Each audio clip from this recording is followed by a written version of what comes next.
जागा तुमची, दिवस तुमचा, वेळ तुमचा. तुम्ही सांगा की कुठे यायचे आहे.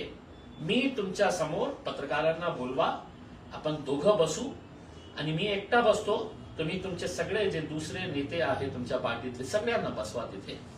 मी काय काम केलेलं आहे मागच्या 3 वर्षामध्ये आणि तुम्ही काय काम केलेले आहे याचा हिशोब करू आपण. भाषणामध्ये तर मी पण आमच्या बाबतीत काहीही बोलू शकतो साहेब, पण आता वेळ आलेली आहे की तुमचा हिशोब करण्याची आणि माझा हिशोब करण्याची. तर मी आपल्याला स्पष्टपणे सांगतो की स्टेजवर तुम्ही फक्त टाळ्या घेण्यासाठी, अमित शाह साहेब जेव्हा माझ्या बाबतीत बोललं की हे निजाम को वापस भेजना है, लोकांचा प्रतिसाद नाही होता साहेब. लोकांनी टाळ्या नाही वाजवले. मग तुम्ही त्यांना सांगितलं तुमको चाहिए का, बजाओ जोर से, बोलो, तब है तो उन्होंने तालियां बजाई है. खरं काय आहे, खोटं काय आहे, अमित शाह साहेब लोकांना आता सगळं काही कळू लागलेलं आहे. हे जे मोबाईल फोन आहे ना अमित शाह साहेब, याच्यामध्ये सोशल मीडियाचा फेसबुक असतं, व्हॉट्सअप असतं, युट्यूब असतं, याच्यावर सगळं लोक बघत राहतं की आपण काय काम केलेले आहे, आपण काय बोललेले आहे, आपण कशा प्रकारचे वागणूक देत आहे लोकांना. हे सगळं लोकांना कळतं साहेब. तुम्हाला बोलण्याची आवश्यकता नाही आहे. आणि मी पुन्हा सांगतो ना की माझ्यापेक्षा चांगलं कॅन्डिडेट आहे आणि लोकांना असं वाटत असेल की नाही आम्हाला याला मत द्यायचं आहे तर त्यांनी द्यावं. पण उखाड फेकूंगा, उखाड फेकना आहे. आणि तुम्ही माझा संबंध निजामाशी, रजाकारांशी जोडत असेल तर मी सहन करणार नाही. आणि तुम्ही हे बोलणार पुन्हा तर मीही बोलणार की तुमचा संबंध, तुमच्या पार्टीचा संबंध जे आहे ते नथुराम गोडसेची आहे.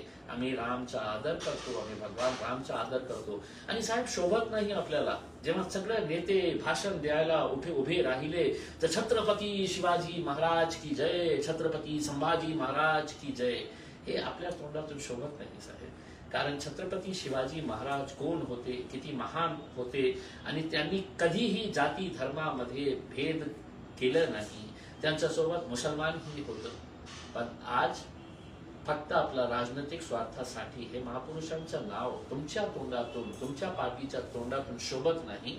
कारण जे काम 80 वर्षापूर्वी रजाकारने केलं होतं, या देशाला तोडण्याचा, फोडण्याचा, या देशाला कमजोर करण्याचं काम जे रजाकार करत होते, आज 80 वर्षानंतर हे काम कोणत्या राजनैतिक पक्ष करत आहे मला लोकांना सांगण्याची आवश्यकता नाही आहे. लोकांना सगळ्यांना माहित आहे की या देशामध्ये जाती धर्मामध्ये, समाजामध्ये तेढ निर्माण करण्याचं काम कोणता पक्ष करत आहे.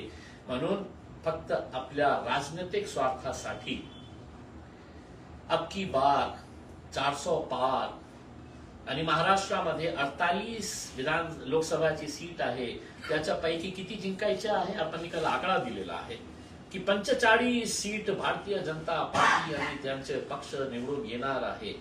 3 सीट कशाला सोडले अमित शाह साहेब? तुम्हालाही माहित आहे की त्या 3 सीट मध्ये 1 सीट माझी आहे.